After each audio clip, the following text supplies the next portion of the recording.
Bueno, buenos días a todos. En principio quiero agradecerle a Roberto, a la Unión de Comerciantes Industriales, la posibilidad nuevamente de estar acá. Yo siempre digo que en la industria naval nos caracteriza ser perseverantes. Ser perseverantes significa luchar ante todas las adversidades y además crear conciencia tanto en los funcionarios de los gobiernos que estén y en el ciudadano común la virtuosidad que tiene la hidrovía, el transporte fluvial y marítimo y un desarrollo industrial. Celebro que estén los alumnos de las universidades. Como Cámara siempre, si pasás la próxima, nos toca tener la representación en todo el territorio nacional, desde Misiones hasta Ushuaia, y eso hace…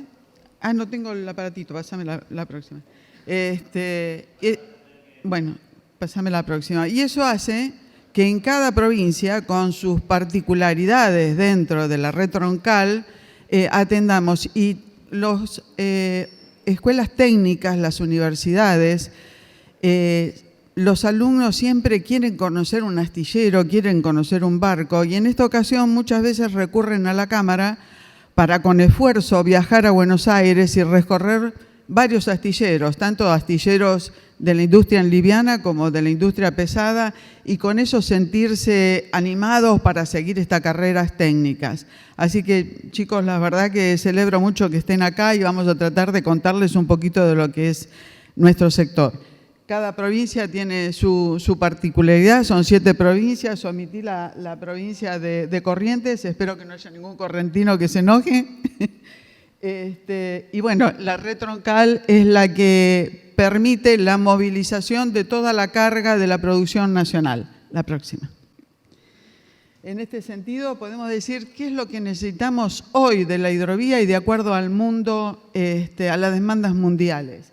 Y necesitamos una profundización del calado, necesitamos ampliar la solera, necesitamos recibir buques de mayor porte. Nosotros sabemos que en el 2017, ante la demanda de toneladas transportadas, pasaron 3.400 buques por acá, precisamente por San Lorenzo. Y necesitamos el costo de dragado de $66 millones para 34 pies. Tenemos el 83% de la producción, ya sea granos, sólidos, líquidos, ahora se introdujo también el mineral, el carbón. El 83% se mueve y el 17% de las cargas quedan dentro del cabotaje, con la proyección al 2030 de 146 millones de toneladas. ¿Cómo se prepara Argentina para esa instancia? Realmente siempre tratamos de insistir a todos los gobiernos una debida planificación. La planificación es con cuánta carga vamos a proyectar, cuánta flota contamos y qué impacto les brinda al país ese transporte con buques propios y qué impacto le genera a la Argentina en sus economías regionales. Esa atención a la red troncal y ver la potencialidad que tiene y la virtuosidad que tiene, tanto en el consumo, en el ingreso de divisas, en la calidad, en las capacitaciones, en los salarios de gente con oficio idóneo. Porque en la industria naval, el soldador lleva una certificación. Los buques tienen que estar certificados. Hay muchos entes que trabajan en función a la hidrovía. Está también prefectura, los controles que tenemos de aduana, las agencias marítimas. Hay una cadena de valor que realmente le puede producir al país mucho crecimiento. La próxima. Bueno, ¿cuál es la Argentina, las hidrovías que necesitamos, que proyectamos de acuerdo a la demanda del mundo? Y en el mundo ya hay buques de mayor eslora, de mayor manga. Necesitamos un calado más. Necesitamos ayornarnos a la transformación energética que hoy por hoy hay con buques de otras propulsiones. Necesitamos, de acuerdo a los centros de producción, un mapa de desarrollo portuario más ágil, más moderno, más tecnológico. Bueno, La próxima. ¿Qué afecta todo esto? Estas faltas, un señor dijo que Argentina no teníamos proyectos. Sí, tenemos proyectos. Lo que nos falta es una decisión política.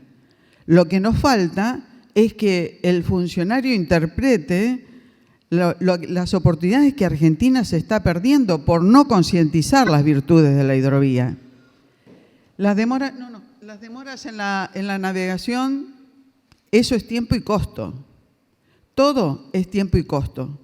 Y el tiempo, que implica un costo, nos saca de competencia. Nosotros necesitamos crecer como país. Y para eso necesitamos hacer todo el componente de costos que nos ayude a que un producto que necesitamos sacar de Argentina y ponerlo en puerto de destino, con toda la componenda de logística, sea a valor competitivo. Si no, no vamos a crecer. Bueno, los barcos que de acuerdo al calado que no tenemos necesitan completar carga en otros puertos, en estos casos puede ser Bahía Blanca, también puede ser Brasil. Y sabemos que lo que no se puede transportar por vía fluvial, porque no hay un plan, se transporta por camión. En época de cosecha hay 2.000 camiones. Imagínense en 10 días de cosecha. 20.000 camiones en la ruta, lo que significa contaminación, necesidad de mantenimiento y mayor siniestralidad. La próxima. Bueno, hablamos de logística, hablamos de las 7 provincias que integran la hidrovía con todas sus particularidades y necesidades de crecer y de sacar su carga. Tenemos puertos, tenemos terminales y también tenemos astilleros en apoyo al aseguramiento de una buena navegación. La próxima. Y también celebramos el nuevo puerto de Timbúes que se anunció hace poco. Bueno, los beneficios. Y los beneficios es una menor inversión, un menor consumo energético. Hoy por hoy el tema energético es un tema clave. Las distintas propulsiones, los distintos tipos de combustibles a analizar. Hace 8 años la Cámara de la Industria Naval Argentina presentó un proyecto de una embarcación con propulsión a GNL. Sabíamos que dentro de la hidrovía y del transporte fluvial y marítimo necesitábamos ser competitivos. Para ser competitivos en navegación hay 2 costos que son significativos: salarios y combustible. Salarios no los podemos tocar, las cargas tributarias con Mercosur sabemos que son severas, con Paraguay por supuesto sabemos que son severas, pero podíamos aportar dentro de nuestra industria una alternativa válida, que era usar otro tipo de combustible como es el GNL. Claro, hace 8 años cuando lo planteamos, todo el mundo nos miraba con cara de extraterrestres, porque no se hablaba ni de cambio climático ni de transformación energética en ese momento. Pues nos sentamos 2 años con YPF, haciendo reuniones permanentes, continuas, y YPF interpretó que era válida nuestra propuesta y nos dio un premio a la Cámara por un diseño de innovación. El GNL reduce los costos de combustible en el orden de un 58 a un 62%. Eso nos da competencia. Eso nos permite pensar en llegar nuestra producción a nuevos mercados. La verdad es un ingrediente fundamental. Hoy por hoy tenemos el crecimiento o la explosión de Vaca Muerta que anuncia que en 3 años va a empezar a exportar GNL. Pregunto, ¿existe una planificación de buques para transportar en 3 años gas? Tanto el presidente de YPF en su momento como la secretaria de Energía dijo que necesitaba 400 buques en 3 años gaseros para exportar gas. Creo que existió una equivocación, no son 400 buques. Tal vez lo que quiso decir que eran 400 viajes. No serán 400 buques, no serán 40, serán 4. En el mercado, en el mundo, ¿hay 4 buques gaseros para que incorporen y afecten a la operatividad argentina? No. No se puede planificar hoy hacer un acuerdo con un astillero internacional que conozca el expertise de la construcción de estos buques, con un astillero argentino y romper la estructura y empezar a construir buques de primer nivel y volver a exportar bienes de capital como Argentina lo supo hacer. Acá hablamos un poquito de historia y realmente yo hace más de 40 años que estoy en la industria naval y realmente conocí la hidrovía en un momento pujante, en un momento que todos los buques, todos los puertos trabajaban las 24 horas. Los astilleros trabajaban las 24 horas. ¿Por qué no poder ponernos como objetivo volver a esa instancia? Con un trabajo conjunto del Estado, los privados, ¿no podemos ensayar ese aprendizaje? Creo que hoy por hoy estamos en ese desafío que debemos tomar. No podemos esperar del otro todo. Tal vez tenemos que dar un poco más nosotros para cambiar la historia y que realmente Argentina pueda despegar. Bueno, cuidado al medio ambiente, que sabemos que realmente no estuvimos preparados a todos los cambios climáticos, porque si bien se anuncian los cambios climáticos, tuvimos la bajante, tuvimos la sequía, tuvimos los humedales, tuvimos incendios, un montón de cosas, pero tenemos que adelantarnos a los acontecimientos, no que los acontecimientos nos vivan sorprendiéndonos y no saber qué hacer, y encima dándole lugar siempre a que toda nuestra carga salga por camión. Sabemos los costos que hay en combustible, la diferencia que hay entre el transporte de un buque al costo de un ferrocarril, al costo del combustible por cada 1000 kilómetros transportados. Y encima contamina, y encima es inseguro, y encima hay que mantener las rutas, y encima ocasiona siniestralidad. ¿No lo podemos prever y corregir? Bueno, el impacto de las economías regionales con las formaciones de oficio, con los mejores salarios, con el mejoramiento de la calidad de vida, que los mejores salarios y la calidad de vida, por supuesto que se van a traducir en una mejor educación y una mejor salud para la gente que vive en el lugar. Bueno, y la comunicación que nos permite acercarnos a los países vecinos e integrarnos con los países vecinos. Hoy estamos en la provincia más importante de la hidrovía, que es Santa Fe, y estamos en el puerto más importante de Santa Fe, San Lorenzo. Entonces, ¿por qué no concientizar de potenciar esta oportunidad que tal vez es histórica? Las oportunidades pasan y se van. La próxima, por favor. Para eso necesitamos políticas públicas y cuando hablamos de políticas públicas siempre la Cámara dice este sector se tiene que interpretar como una cuestión de Estado. ¿Por qué? Porque nosotros nos preparamos para asistir al presente y nos consolidamos para recibir el futuro, pero después cuando con un cambio de gobierno nos tiran por la borda todo lo investigado y lo invertido. Y hay que empezar de nuevo. Me parece que esos errores no se pueden volver a repetir. Realmente necesitamos una política seria con una visión estratégica de la hidrovía, que en definitiva estamos hablando de nuestra soberanía o la representación de nuestros propios intereses. Bueno, embarcaciones con otras propulsiones, embarcaciones con nuevos diseños, acordes al momento climático que nos toca. Cuando hubo la bajante del Paraná sabíamos que necesitamos otro tipo de embarcaciones que soporten esa bajante. Y quiero comentarle algo ya que está Ángel Elías acá con respecto a la digitalización y a las demandas que está teniendo la OMI con una integración que hace años que tendríamos que haber previsto, pero en buena hora lo estamos haciendo ahora y charlando con Ángel Elías. Hay una posibilidad de la OMI de la integración de toda la cadena del comercio exterior, desde la carga y las descargas, los puertos, los agenciamientos marítimos, aduana, prefectura, eso también es tiempo y costo. Y eso evita muchas situaciones irregulares que se iban produciendo a medida que iba transcurriendo el barco, iban entrando en distintos puertos y necesitaban cierta asistencia. Eso va a prever desde que el buque arranca del puerto de origen hasta el puerto de destino. Eso es insertarnos en el mundo moderno.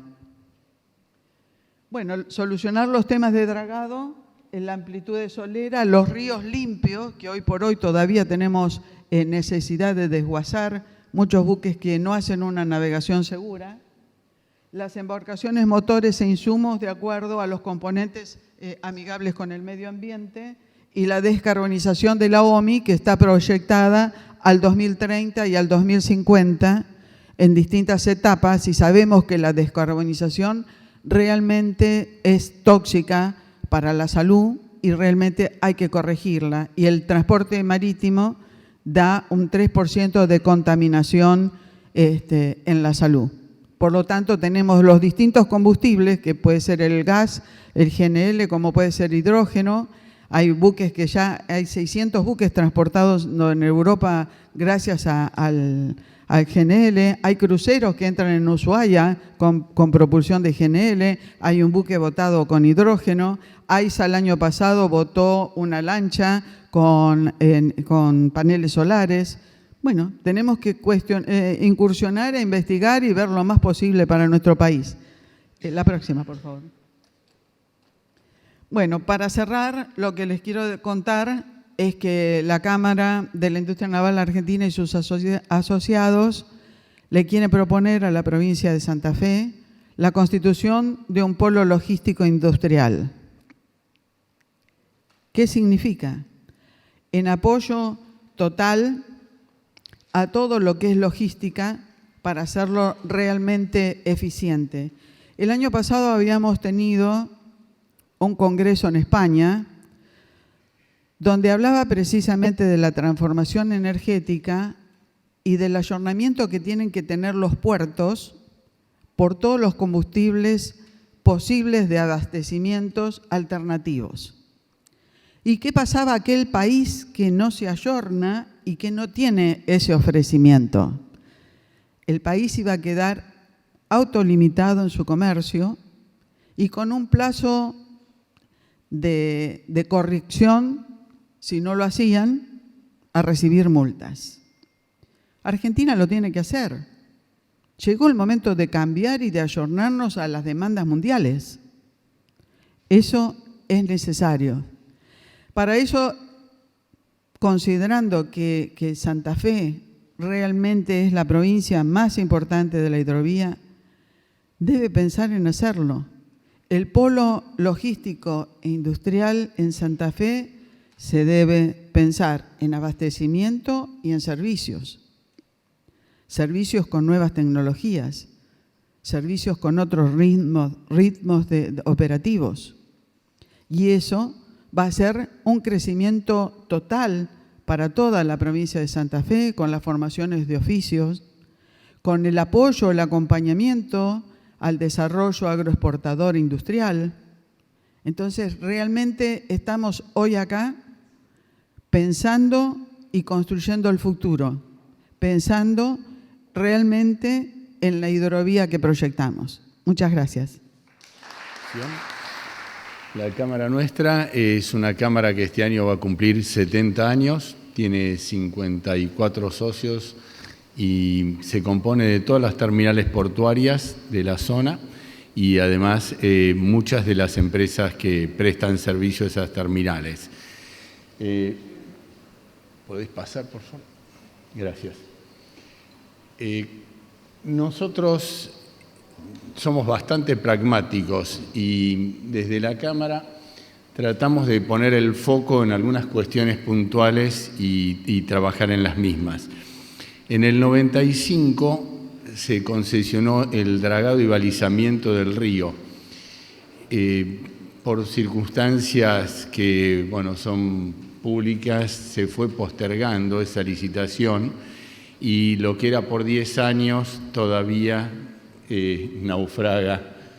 En fin, lamentablemente tuvimos un periodo de bonanzas que fue el de los primeros 10 años y después se mantuvo todo estable, que no es poco, o sea, mantenerlo estable estuvo bastante bueno porque nos dio certeza, nos dio previsibilidad, nos dio mediciones, realmente fue muy bueno, pero de esos 10 años en adelante no avanzamos más. Nosotros bregamos desde la Cámara y con otras entidades colegas para que haya un nuevo concesionamiento, que haya posibilidades de competencia. Y en ese sentido nos juntamos con todas las entidades que componen todo lo que importa y exporta a través de los puertos del litoral fluvial argentino. Y en ese sentido nos juntamos y lo hicimos con la Cámara de Puertos Privados Comerciales, con la Bolsa de Comercio de Rosario, con la UIA, con la Cámara Argentina del Acero y nuestra Cámara. Entre todas las cámaras, después se sumaron Ciara, SEC y creo que alguno más se sumó. Pero bueno, básicamente entre todos hicimos un estudio muy completo. Ahí les dejé por si alguno quiere visitar la página nuestra. Está en el archivo del año 2020, donde están todos los estudios que necesitaba el río. ¿Para qué? Para que al momento de una licitación no solamente tuviésemos el prestatario, que fue Hidrovía Sociedad Anónima, una unión transitoria de empresas entre Yandenul y EMEPA, sino que los que no habían tenido posibilidades en estos últimos 25 años de competir, por lo menos tuviesen la información como para que todo el mundo partiese desde la misma largada, con la misma información, no con la misma experiencia, pero por lo menos tener una información lo más actualizada posible. En ese sentido lo pusimos a disposición de los gobiernos de turno. Nosotros no estamos que de un color político o del otro, sabemos que los gobiernos pasan y esto trasciende a los gobiernos y debería ser una política de Estado. Así que en ese sentido pueden buscar esto y mientras tanto, y hasta que se licite la concesión, porque esto no se hace de un día para el otro, va a requerir bastante trabajo, lo que hicimos ahora es decir, bueno, vamos a tratar de lograr la mayor profundidad posible, medioambientalmente sustentable, económicamente pagable y que no le cueste un solo dólar al Estado. O sea, lo que pasó hasta este momento es que, y lo que sigue pasando es que los barcos pagan peaje y a través del peaje reciben el servicio. La siguiente, por favor. Así que, mientras tanto, porque como les decía recién, esto no se hace de un día para el otro, mientras tanto nosotros nos propusimos una serie de trabajos previos que se lo estamos presentando al nuevo gobierno, digamos nuevo porque está recién llegado, con una serie de cuestiones que no involucrarían dinero, sino involucrarían directamente ponerse a pensar a ver qué es lo que puedo lograr de acá hasta que esté la nueva licitación. Bueno, en ese sentido, lo que nosotros le estamos proponiendo son una serie de 13 puntos que están puestos aquí de a uno y los vamos a ir comentando. Lo que nosotros necesitaríamos es armar una base de referencia y actualización de la línea de base para poder armar el famoso estudio de impacto ambiental. ¿Qué pasa? O sea, el estudio de impacto ambiental dura un año, o sea, dura desde que puso el huevo el pez hasta que hace todo el ciclo, se muere y vuelve a poner, o sea, es todo un tema que demora muchísimo tiempo. Entonces, eso tiene que tener un plan de gestión ambiental y que a su vez sea inobjetable. O sea, que no sea una cuestión que se nos ocurra a 5 entidades, sino que sea algo que realmente sea intachable, que esté hecho por organismos que sean probos en el tema. O sea, nosotros no necesariamente, las entidades, tenemos que tener el conocimiento de todo, pero esto sí lo tiene que desarrollar gente con el conocimiento y la expertise. En ese sentido, también lo que proponemos es incorporar nuevas tecnologías. Imagínense que cuando en el 95 se concesionó la hidrovía, todo lo que estaba en el contrato, que era lo que estaba en alcance en ese momento, no estaba ni siquiera digitalizado. Todos los archivos venían en papel y siguen viniendo en papel porque así está hecho el contrato, o sea, la digitalización no existe. Por eso también tuvimos que digitalizar todo lo que había ido entregando Hidrovía Sociedad Anónima, porque además es imposible hoy trabajar con pilas y pilas de papeles que, bueno, dormían el sueño de los justos en los sótanos de la Subsecretaría de Puertos y Vías Navegables. No por falta de voluntad, sino que porque lo trascendió en el tiempo el contrato. Entonces, en ese sentido, nosotros proponemos incorporar nuevas tecnologías. Por ejemplo, sondas multi-haz. Hoy, para medir el lecho, de acuerdo con el contrato, se usa una sonda monohaz, o sea, desde donde parte del ecosonda hasta el lecho del río es un punto. Y nosotros necesitamos tecnologías más modernas donde se barra todo el lecho del río, porque donde uno no encontró en ese momento la loma, porque son todas dunas que hay debajo, por ahí lo tiene a 5 metros, no la detectó y es un barco, se lo puede llevar por delante y después tenemos problemas en la navegación. También necesitamos perfiladores de fondo, software de procesamiento. Hoy en día es todo muy casero, muy manual, ¿no? O sea, uno le manda la información y eso lo tienen que procesar todo en forma manual. Bien. Esto implica también la confección de cartas náuticas, o sea, ya no estamos más como en la época de Gaboto. Vamos a nombrar a un navegante que tiene el nombre acá, una localidad cerca de Gaboto. O sea, ya no estamos más con el escandallo. Entonces, necesitamos, que de hecho las usan los prácticos, usan cartas náuticas. Entonces, lo que necesitamos es que toda esta tecnología de medición se vea reflejada en una carta náutica y de esa forma el práctico que va guiando al comando del buque lo vaya haciendo con seguridad, con la información al día de lo que tiene medido. Tercero, incorporar sistemas de relevamientos hidrometeorológicos modernos y confiables para tener información. ¿Hoy qué sucede? Nosotros estamos esperando en las terminales, la determinante del día, que la prefectura toma dentro de sus obligaciones medir con una regla a qué altura está el nivel del agua.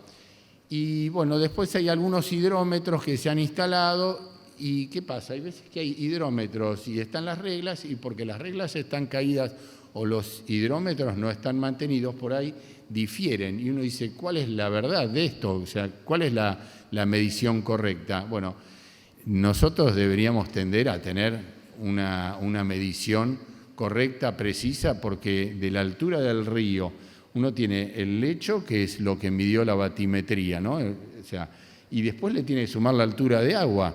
Y a eso, a su vez, cuando se despacha un barco, le tiene que restar un margen de seguridad para que navegue. Bueno, todo eso lo tenemos que esperar y hasta las 9 de la mañana no lo tenemos. Entonces, ¿qué sucede?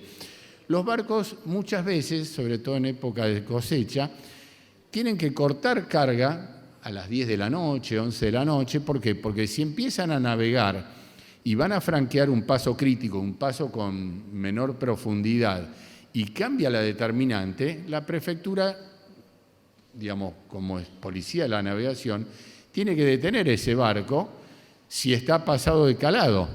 Entonces, todas las terminales están esperando, se pierden 7, 8, a veces hasta 12 horas con improductivos, esperando esa información para poder terminar sus barcos. Entonces, ¿qué hacen? Se guardan 2 pies de margen para terminar. Entonces, todos cortan a medianoche. Están por ahí 12 horas parados.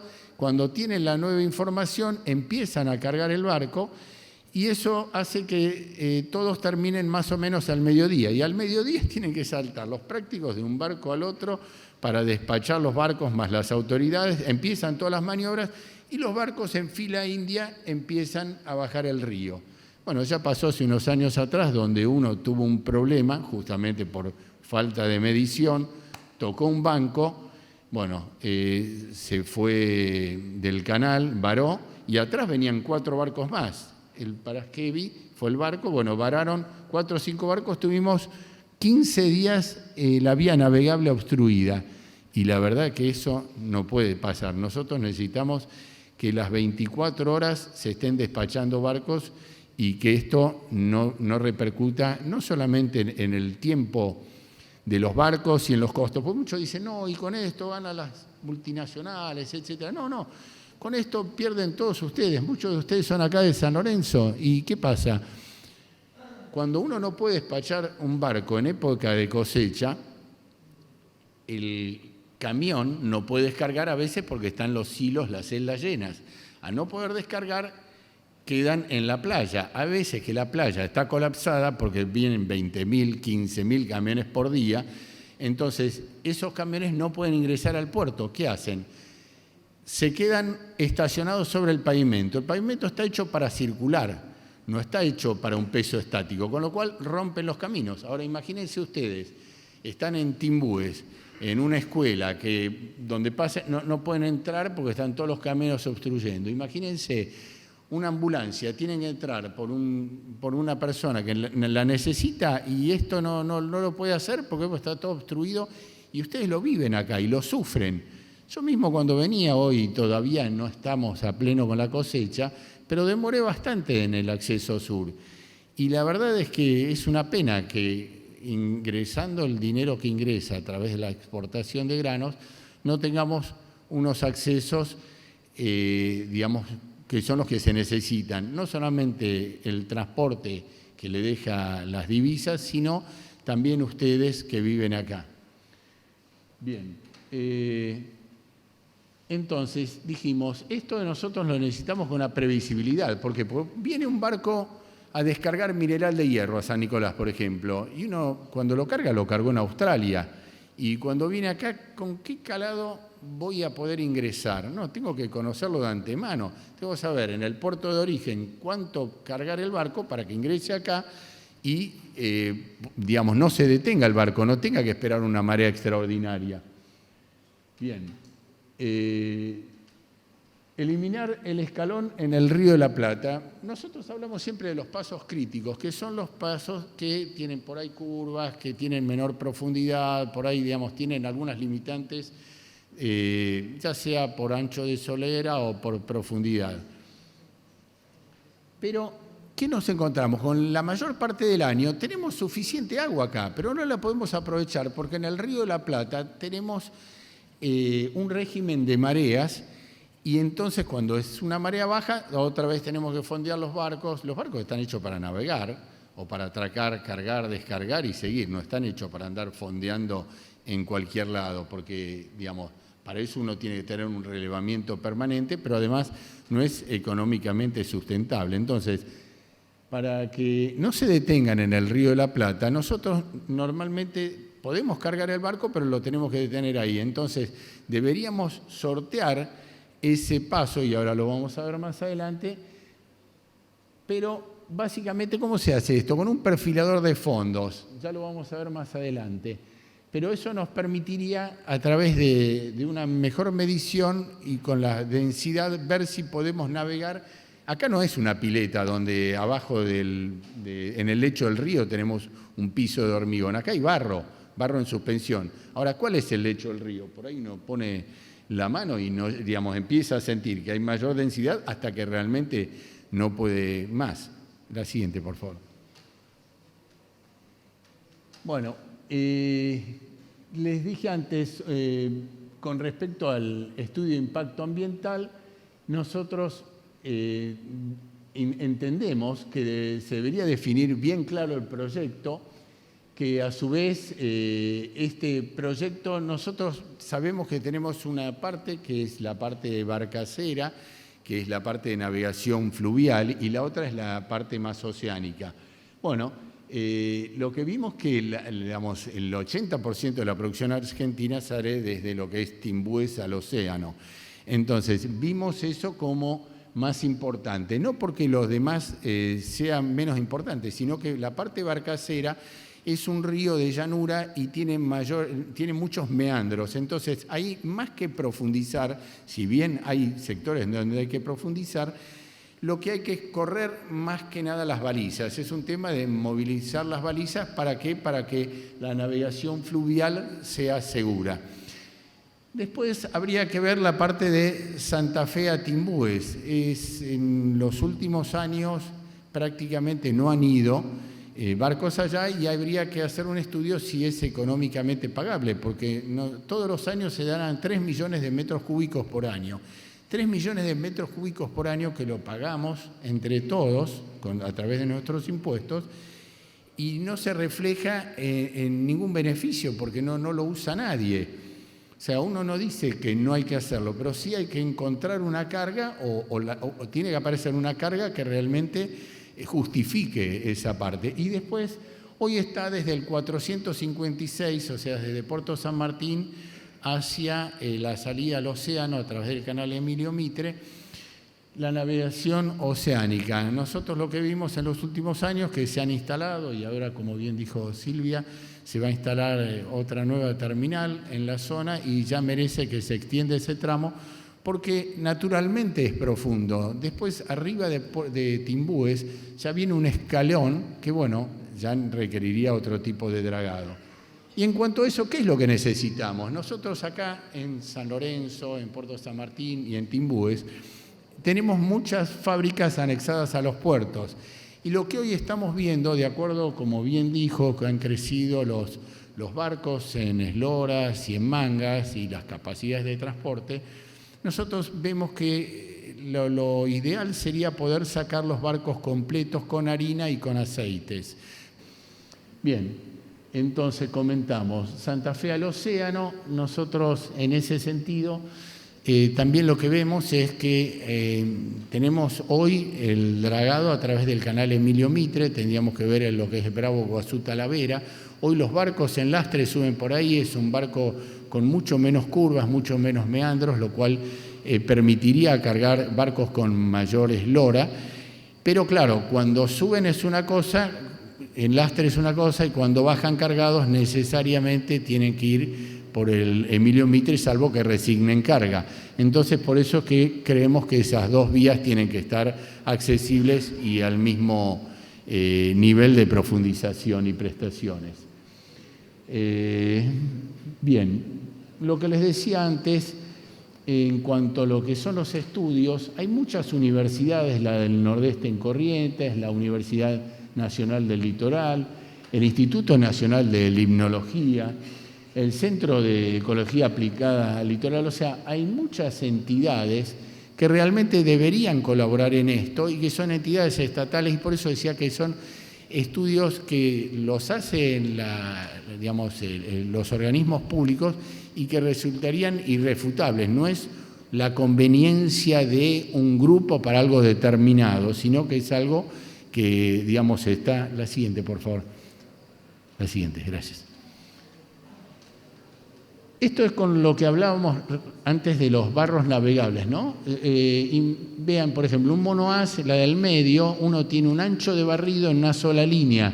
Cuando uno mide con el barco, la lancha batimétrica, el fondo, ahí lo veo en una sola línea, en los puntos rojos, y en cambio con un perfilador de fondos, con otros kilohertz, uno podría ingresar inclusive 20 metros por debajo de ese límite, con lo cual, de esa forma, y a su vez con un barrido multihaz, uno podría tener un mejor reflejo de lo que hay en el lecho del río y a su vez ver hasta dónde realmente el barco puede navegar, puede aprovechar, la siguiente por favor, puede aprovechar esa profundidad que capaz no hace falta dragar, pero con eso se ganarían los dos pies y no tendríamos que estar esperando, como decíamos antes, en el Río de la Plata.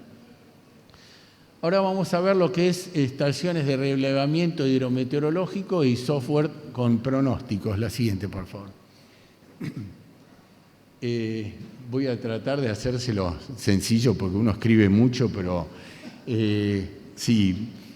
Básicamente, el relevamiento nos permitiría tener en forma automática lo que son los niveles de agua, los niveles de altura del río, para ser más preciso, todos los parámetros meteorológicos, o sea, la velocidad y dirección de la corriente, digamos, toda la influencia de la temperatura del agua, en fin, toda información, y esa información debería estar online y debería estar, digamos, informada en tiempo real, y a su vez deberíamos tener la posibilidad de prever, porque el barco, una vez que sale a navegar, acá hay un calado estático desde que despacha prefectura y eso está normado, entonces el calado está de acuerdo con lo que uno despacha al barco, pero el barco después empieza a navegar y se produce un efecto de squat, que se llama, que en la medida que va navegando se va sumergiendo en el río. Entonces, uno tiene que mantener siempre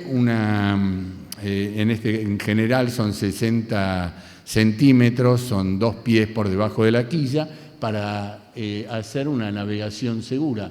Bueno, uno tiene que tener los datos en forma permanente, y cuando sale a navegar, por ahí los plazos críticos están a 8 horas, entonces uno tiene que tratar de llegar a ese paso crítico siempre manteniendo el margen de seguridad, no yendo como ahora, que si uno lo despacha antes de tiempo, por ahí puede haber cambiado la profundidad y entonces el barco es obligado a detenerse por ahí para sacarle parte de la carga, para lijarlo o para franquear ese paso con remolcadores, depende la profundidad que tenga. Bueno, y eso merece toda una serie de boyas con mayor información. Hoy las boyas que uno ve son boyas metálicas que están flotando, pero que no brindan información. La idea es que brinden todo este tipo de información que ustedes ven acá, como para que mida hasta inclusive lo que es medio ambiente. La siguiente, por favor. Los mareógrafos, lo que hablábamos antes, ¿no? Los mareógrafos, si no están actualizados, cuando empiezan a navegar en el río de la Plata, etc., o sea, no tienen la información fidedigna, alturas del río, alturas de oleaje. Esto se repite en los mareógrafos y en las boyas. Hoy, por ejemplo, las boyas en la parte fluvial, que hoy la verdad que más que una asistencia a la navegación, son una obstrucción a la navegación. Muchas veces vienen los convoyes navegando y se encuentran con una boya donde ellos relevaron que está en la mitad del canal, y si se desvían, varan. Entonces, en lugar de ser una asistencia, hoy en muchos casos, no en la parte oceánica, pero en la parte fluvial, son una obstrucción, y eso debería estar corrido oportunamente y con mayor información, y no ser una boya metálica, sino que sea una boya inteligente. La siguiente, por favor. Bueno, vamos por la última, porque si no se hace muy largo. Lo que les decía antes, los canales en el Río de la Plata tienen barros fluidos, y ahí lo que nosotros tenemos que ver, en función de la prestación de estos perfiladores de fondo, cuál es realmente el límite aprovechable. El barco no puede navegar, por ejemplo, tiene una serie de toberas que por ahí, si uno navega por una densidad muy fuerte, se pueden llegar a tapar y puede tener un blackout de máquinas y el barco, digamos, quede al garete o vara o pierde la... Bueno, obviamente todo este tipo de información tiene que estar accesible. Hoy no está. Nosotros apuntamos a que por lo menos de acá hasta que se licite podamos tener todos estos avances, que los requerimientos económicos son mínimos a través de toda la mejora que se prestaría, y en el interín permitan que se desarrolle el nuevo contrato, se licite, vea si hay objeciones o no, y de acá a 2 años tengamos una nueva concesión de dragado y balizamiento abierta a una competencia nacional e internacional. En la parte de lo que es la navegación fluvial, creo que hay mucha gente muy proba. Hay empresas que pueden medir y dar prestaciones de estos servicios, medición. Acá, por ejemplo, está Guillermo Pagliettini, que es uno de los expertos en este caso, que podría dar una información muy buena y una prestación muy buena de servicios y predicciones en ese aspecto. Y me parece que en este tramo se podría licitar también incluyendo empresas nacionales, porque el tamaño de las dragas que se necesitan y de en las embarcaciones para reposicionar las boyas lo permitirían así. Los otros son 5 empresas a nivel internacional que serían las únicas que están en condiciones de prestarnos ese servicio. Bueno, espero cualquier información que necesiten adicional o pregunta que quieran hacer, estoy a disposición.